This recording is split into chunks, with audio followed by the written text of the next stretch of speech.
Hello everyone. Today we are going to start the first chapter of chemistry, that is solution of class 12th. When I am saying the first chapter, it means that according to the rationalized syllabus and new book of NCERT. Okay. If I will state according to the old NCERT, it means it is the second chapter. When coming to the topics and the number of questions in solution, what? In solution. Basically, this solution is having total 41 questions in its exercise. How many questions you people will have? 41 questions. Again, when you will deal with other topics, it comes in text. Here in text you will get 12 questions. And after in text, when you people will go in exercise while studying, which we will solve it also. Sorry, exercise not example. When I will say something about example, it will have total number of questions, that is 13. Getting the point?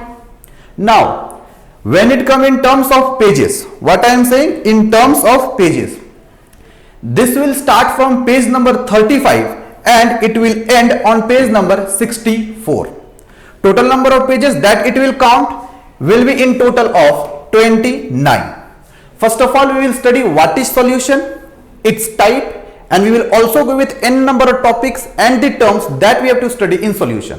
देखो, जब भी आप solution की बात करते हैं, what we people will state about solution. When I am stating something that is in terms of solution, it means that it is made up of two terms. First of all, it is made up of sol, and another term that you people will use is ution. क्या क्या बोलेंगे आप? पहला आप बोलोगे sol and second ution. And this solution is having some state of properties, then only we will say solution. आप किसी भी कोई भी रिएक्शन को आप ऐसे सॉल्यूशन नहीं बोल सकते हैं, या कोई भी दो कंपाउंड अगर मिल गया तो सॉल्यूशन नहीं बोलेंगे. तो देखो, ये जब दो कंपाउंड की बात करते हैं ना सॉल्यूशन पे, तो पहला जो कंपाउंड वी पीपल डिस्कस या जिसको हम लोग समझते हैं, वो पहला कंपाउंड होता है आपका सॉल्यूट. किसकी बात करेंगे आप? सॉल्यूट. दूसरा जिस कंपाउंड की अगर आप बात करेंगे तो वो हो जाता है आपका सॉल्वेंट. क्या हो जाता है? Solvent. Now when I will say anything about solute और when I will say anything about solvent, आप किसी भी चीज को उस कंपोनेंट में आप सॉल्यूट और सॉल्वेंट ऐसे नहीं बोल देंगे. There are certain set parameters, there are certain set number of factors, there are certain set number of things which you need to realize and then only we will say कि sir ये solute है और ये क्या है? solvent. पहली बात तो आप ये समझ लीजिए कि अगर आप किसी चीज को solution बोल रहे हैं तो उसमें मिनिमम 2 कंपोनेंट्स होना चाहिए. कितना कंपोनेंट्स होगा बच्चा? 2 कंपोनेंट्स आपके पास होने ही चाहिए. अगर 2 कंपोनेंट्स है तो आप उसको सॉल्यूशन बोलने के लिए एक फैक्टर मान सकते हैं. इट इज नॉट नेसेसरी कि 2 है तब सॉल्यूशन बोल ही दीजिएगा. नहीं, आपको बोलने के लिए सबसे एक फैक्टर देख ले कि हाँ 2 कंपोनेंट्स है. उन कंपोनेंट्स को further you people will describe and divide it into further 2 part, that is what? Solute and another solvent. Solvent वो है जिसमें कोई चीज डिसॉल्व करता है, जिसमें डिसोल्यूशन हो रहा है. क्या करेगा? इसमें डिसॉल्व करता है. डिसॉल्व करता है. Term to be noted. क्या बोल रहा हूं मैं? सॉल्वेंट वो होगा जिसमें कोई चीज डिसॉल्व करेगा. ये एक पैरामीटर है. सारा पैरामीटर एक एक करके हम लोग डिस्कस करते हैं. अब सॉल्यूट मतलब क्या होगा? सॉल्यूट जो डिसॉल्व कर जाता है. व्हाट होगा? जो डिसॉल्व कर जाता है. मतलब समझिए, जो डिसॉल्व करता है या डिसॉल्व करवा रहा है, जिसमें वो डिसॉल्व. एग्जांपल पे आप समझिए, जैसे मैं क्या करता हूं, एक एग्जांपल ले लेता हूं. सुगर. किसका ले लिया? सुगर. अब सुगर के साथ मैं क्या करता हूं? वाटर को मिक्स करा. और जब मैंने सुगर और वाटर दोनों को मिक्स करूंगा तो इनका एक मिक्सचर बनेगा. क्या बनेगा? मिक्सचर. और ये जो मिक्सचर होगा आप इसको होमोजीनियस मिक्सचर बोलेंगे and overall you will say sugar solution. What we will state? This component when sugar will mix with water it will form a sugar solution. अब इस sugar solution का कुछ कुछ फॉर्म्स है एंड कुछ कुछ processes है जिससे आप सॉल्यूशन बोलेंगे. पहला सबसे इंपॉर्टेंट, यहां पर अगर हम देखें तो सुगर लेस इन क्वांटिटी है, water will be more in quantity. तो जो कम क्वांटिटी में होगा आप उसको क्या बोलेंगे? सॉल्यूट बोलेंगे। क्या बोलेंगे? सॉल्यूट। और जो ज्यादा क्वांटिटी में होगा उसको आप क्या बोलेंगे? सॉल्वेंट बोलेंगे। क्या बोल रहे हैं आप? सॉल्वेंट। एक पैरामीटर ये होगा। दूसरे पैरामीटर की आप बात करें, when we will talk about second parameter, that parameter will be in terms of state। किस टर्म पे बात करेंगे आप? state। and this will be of three types। first is your solid, another is liquid, and third one is gases। you people have learnt in junior classes also, in previous n number of classes it has been done since you can say class 6। अब अगर मैं देखूं और ध्यान दूं तो sugar को जब मैं डिसॉल्व कर रहा था या जब आप डिसॉल्व करेंगे उससे पहले उसका स्टेट क्या होता है? We will get to know कि इसका स्टेट सर आप बोल दोगे कि सर सॉलिड है। कौन सा स्टेट है? Solid. Basically sugar crystal form में मिलता है हम लोगों को। वाटर का स्टेट क्या है? लिक्विड है। कौन सा स्टेट है ये? लिक्विड। अब मेरे को ये बताओ, जब इन दोनों का आपने मिक्सचर करा और इसका एक होमोजीनियस मिक्सचर बना, which type of mixture? Homogeneous mixture. तो शुगर जो सॉलिड स्टेट था ये कन्वर्ट किस में हो जाता है? लिक्विड स्टेट में। किसमें कन्वर्ट हो गया? लिक्विड स्टेट में। तो सॉल्यूट का एक और दूसरा पैरामीटर कि वो अपना स्टेट खो देगा। They will lose their identity in terms of physical state. Please do not, they will lose their identity in terms of physical state. When I am saying physical, it means that this sugar previously before the process of dissolution it was solid, now it has converted into liquid and it has taken the state of water। तो जिसने अपने state में किसी चीज को बुला लिया, which has asked itself to be in its own state and which has went in their state, तो जो चला गया उसको आप बोलोगे सॉल्यूट। जो अपने स्टेट को रिटेन करके रखा हुआ है उसको क्या बोलेंगे? सॉल्वेंट। और ये कोई जरूरी नहीं कि सॉल्यूट के साथ ही हो। मान लो कोई भी अगर एक कंपोनेंट है, जैसे कि हम सपोज कर लेते हैं बेसिकली आप ले लीजिए कोई भी एक ऐसा सॉल्यूशन जिसमें क्या हो रहा है कि गैस है, गैस को आप किस में डिसॉल्व कर रहे हैं? वाटर में कर रहे हैं। Gas in liquid, basically it will be in form. तो गैस भी जब लिक्विड में डिसॉल्व करेगा तो वो स्टेट अपना खो चुका रहेगा इंटरमोलिकुलर स्पेस में, आपको दिखाई नहीं देगा वो उस समय। Getting the point? तो ये भी इसी तरह एक जनरल लाइव एग्जांपल जिसे आपको समझ में आए। तो दो पैरामीटर समझ में आता है आपको।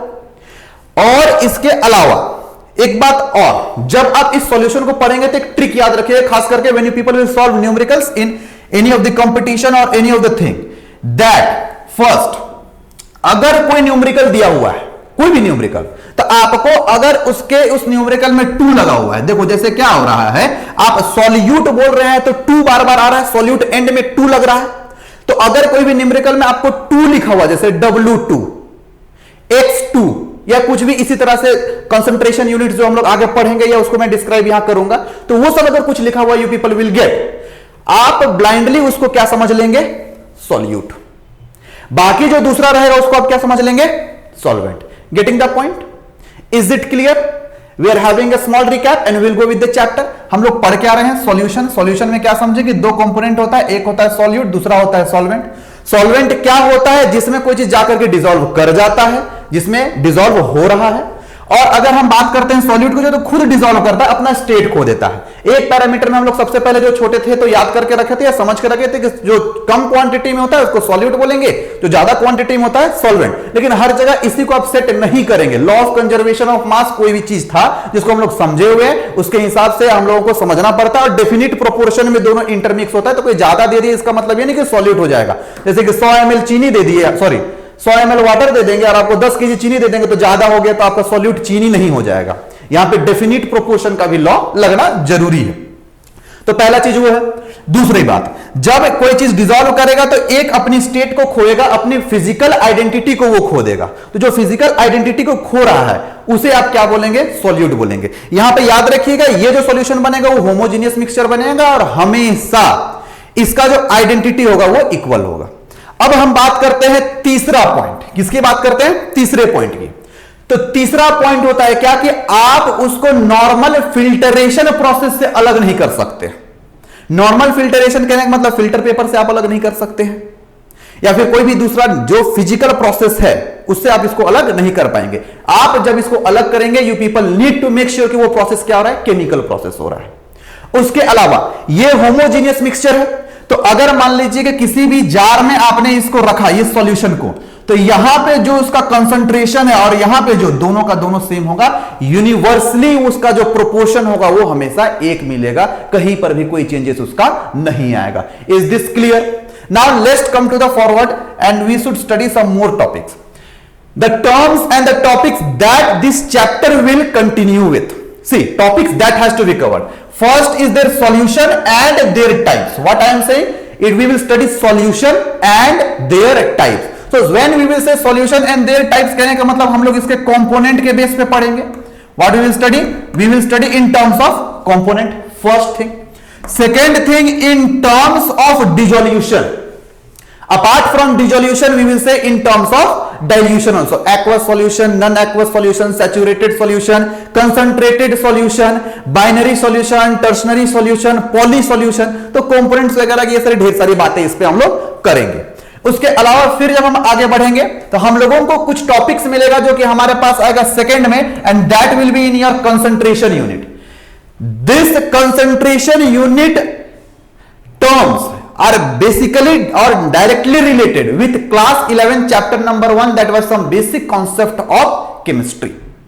जब क्लास 11th में जो फर्स्ट चैप्टर देखेंगे उसमें भी ये सारे टर्म्स आपको मिलेंगे, लेकिन यहां पे थोड़ा ज्यादा डिटेल में मिलेंगे, न्यूमेरिकल्स अच्छे मिलेंगे आपको, और आप इसको बहुत अच्छे से यहां पे समझ भी सकते हैं. तो पहला आप पढ़ेंगे मास परसेंटेज, दूसरा आप लोग पढ़ेंगे mole fraction, then we will go with normality, formality, molality, molarity. After that percentage by mass, फिर मैं पढ़ाऊंगा आप लोगों को percentage by volume, and again there will be your mass by volume percentage, W by B. Basically ये solution term से related होगा. Then we will again study parts per million and parts per billion, that will be your 10 to the power 6 and 10 to the power 9. After this topic we will discuss further more topics, and that will be your solubility. And in solubility we will study about solubility of solid in liquid and solubility of gases in liquid. Solid in liquid and gases in liquid कहने का मतलब समझिए, solid in liquid तो वही हो जाएगा sugar plus what? Water. When I will say gases in liquid, CO2 plus water or any other thing we will say. Where dissolution will be there, temperature and pressure factor will be used. Again the chapter states of matter will be used here also. So class 11th, n number of topics you have to recap for the same, but still we will discuss. And again the same thing will bring with you one more law, and that will be your Raoult's law. What? Raoult's law. Apart from Raoult's law, we will also study Henry's law, and both of them will be related in terms of pressure. Again with pressure they will also relate you with mole fraction, and we will have a special case for them also. What we will have? A special case of Raoult's law and Henry's law. This will also be discussed. Now further when we will go with one or two more topics, these are ideal solution and non-ideal solution, which will obey Raoult's law and which will not obey Raoult's law. Here we will talk about the interaction A interaction, BB interaction. These are the topics that will also be discussed, where we will go with deviations. What we people will go? Deviation. Also interaction, that I am saying A interaction, BB interaction, these terms will also be used, and some of the examples you people have to learn for this, that is acetone, chloroform are the topics, and heptane, and n number of things will be also there. And the last topic that you people will go with colligative properties, that is elevation in boiling point, apart from that depression in freezing point, and last will be your osmosis and osmotic pressure. This osmosis and osmotic pressure will have one more topic, and that will be your reverse osmosis. What I am saying? Reverse osmosis. So these are the topics that we people will study, and let's start studying all these topics one by one. After studying it, we will go with n number of questions, either it is from NCERT or examples, or it will be from your medical engineering. Each and every topic will be discussed in detail, and we'll make sure that everything is done very properly. Getting it? So let's start the chapter and let's learn this chapter from beginning. I hope you have understand the meaning of solution. Now we'll start with the units and the concentration terms that we are having here. Is it clear? Okay, fine. Let's start then.